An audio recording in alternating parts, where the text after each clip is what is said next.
May 12, 1945. The Burmese jungle. Midnight. Rifleman Lachhiman Gurung crouched in a forward trench 100 yards ahead of his company's main position. At 4 feet 11 inches tall, he was the shortest man in the 4th Battalion, 8th Gurkha Rifles. The army had rejected him twice before the war because he didn't meet the height requirement.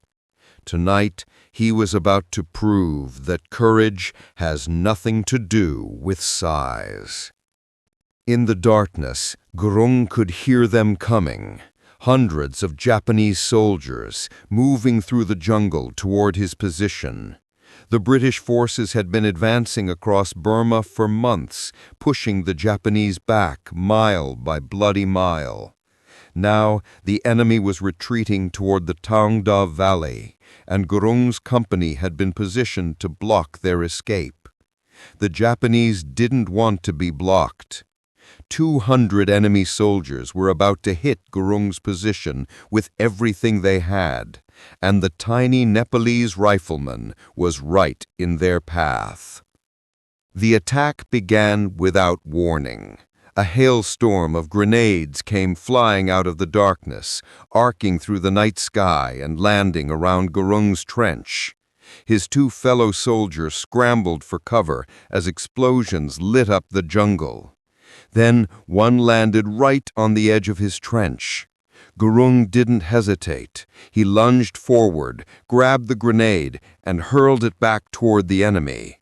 It exploded mid-air with a satisfying boom, sending shrapnel tearing through the Japanese soldiers advancing toward him. A second grenade landed in the trench, inches from his feet. Again, Gurung grabbed it. Again, he threw it back. Another explosion, more screams from the darkness. Then came the third grenade. This one landed just outside the trench. Gurung reached for it, his hand closing around the cold metal. But as he lifted it to throw, time ran out. The grenade exploded in his hand. The blast was devastating. Gurung's right hand disintegrated, fingers blown completely off, his arm shattered into fragments. White-hot shrapnel tore into his face, his body, his right leg.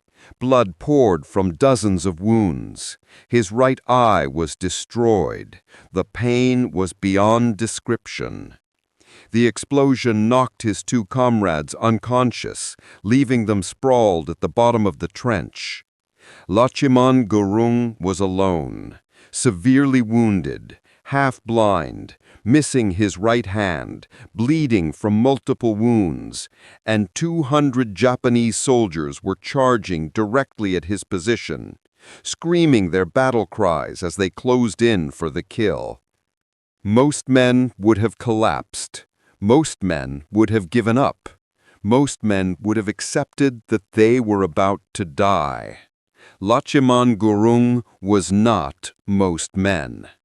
Through the blood and pain and shock, he heard his father's voice in his head, words spoken years ago in their small village in Nepal, words about honor and duty and what it meant to be a Gurkha warrior, words about never surrendering, never retreating, never giving an inch of ground to the enemy.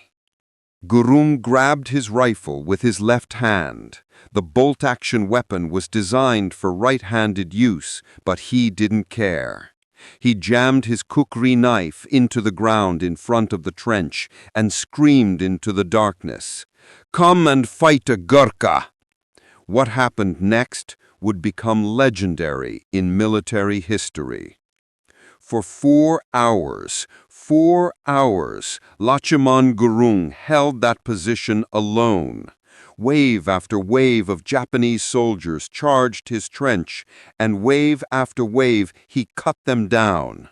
Operating the bolt-action rifle with only his left hand, covered in his own blood, half blind from his wounds, he maintained a steady rate of fire that stopped the Japanese advance cold. Every time the enemy tried to rush his position, Gurung was waiting. Aim, fire, work the bolt left-handed, eject the spent cartridge, chamber a new round.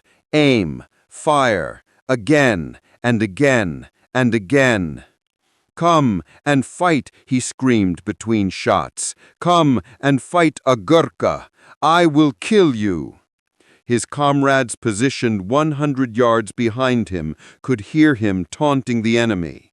They could hear the constant crack of his rifle, the screams of dying Japanese soldiers, and Gurung's voice cutting through it all, defiant and unbroken. The Japanese threw everything at him. More grenades, machine gun fire, concentrated rifle volleys. Nothing stopped him. The tiny rifleman who had been too short to join the army was now single-handedly stopping 200 enemy soldiers from breaking through the British line. As dawn broke over the Burmese jungle, the Japanese attack finally faltered. They had been attacking for 4 straight hours and couldn't break through.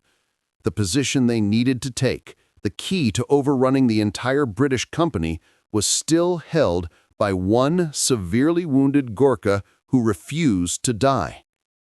The Japanese withdrew, leaving their dead behind. When British soldiers reached Gurung's position after the battle ended, they couldn't believe what they saw. The area around his trench was carpeted with Japanese bodies. 87 enemy soldiers had been killed in the immediate vicinity of the company's position.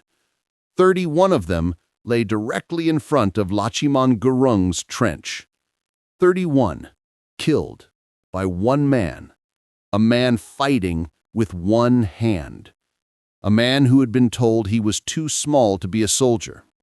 Medics rushed Gurung to a field hospital. Despite their best efforts, they couldn't save his destroyed right hand or his right eye, but they saved his life. And when news of what he had done spread through the British forces in Burma, the reaction was immediate. This wasn't just bravery.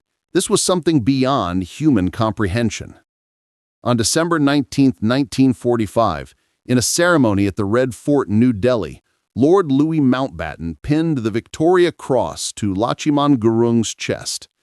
It's the highest military honor that can be awarded to British and Commonwealth forces, their equivalent of the Medal of Honor. The citation read, "This rifleman, by his magnificent example, so inspired his comrades to resist the enemy to the last that, although surrounded and cut off for 3 days and 2 nights, they held and smashed every attack.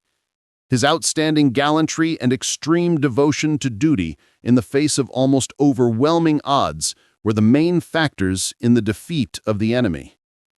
Gurung's elderly father had been carried for 11 days from their remote village in Nepal to witness his son receive the medal. 74 years old and unable to walk the distance himself, villagers took turns carrying him through the mountains so he could see his son honored as a hero. When asked about his actions that night, Gurung was matter-of-fact. "I had to fight," he said simply. "I felt I was going to die anyway, so I might as well die standing on my feet." The Burma campaign has been called the Forgotten War. While D-Day and the Pacific Island battles captured headlines and history books, the brutal 4-year fight through Burma's jungles was largely overlooked. The conditions were horrific: monsoon rains, malaria, dysentery, extreme heat, and an enemy that fought with fanatical determination. And like the Burma campaign itself, Lachhiman Gurung's story was mostly forgotten by the wider world.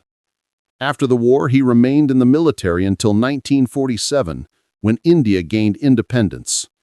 He transferred to the Indian Army briefly before retiring with the rank of Havildar, sergeant.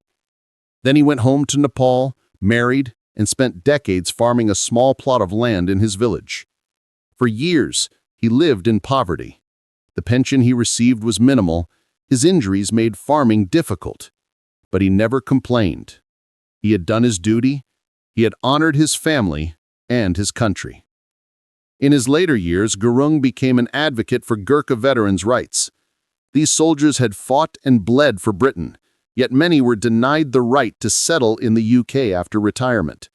Gurung traveled to London multiple times, always wearing his Victoria Cross proudly to fight for his fellow veterans.